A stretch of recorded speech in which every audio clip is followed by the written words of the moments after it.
Pirms 11 gadiem Ventiņi uzņēma viesus no Kijevas.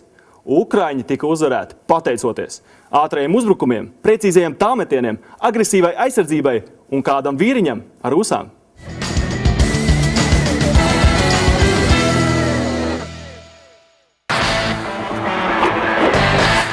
Decembra 1. dienā basketbola karuseles Ziemeļeiropas līgas ietvaros iegriezās Ventspilī, kur vietējais basketbola klubs uzņēma Andreja Kapanos tautiešus no Kijevas.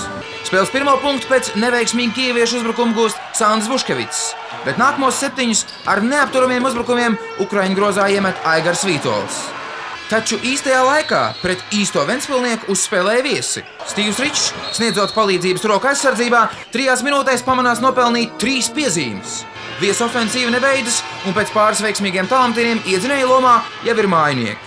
Kips Stones iesāk kurzemnieku uzbrukumu piespēlēja Jevgeņijam Kosuškinam, pēc mirkļa bumba jau ir pie Kristapa Purņu uz 3-punktu līnijas, un viņš to raida grozā.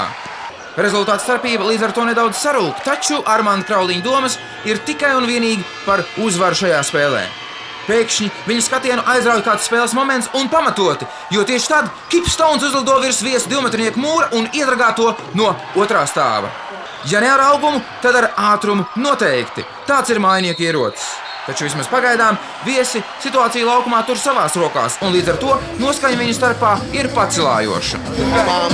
Tieši ar Šona Kornela centieniem lielāko spēles daļu viesi bija vadībā, un gūstot 18 punktus, viņš bija rezultatīvākais savā komandā.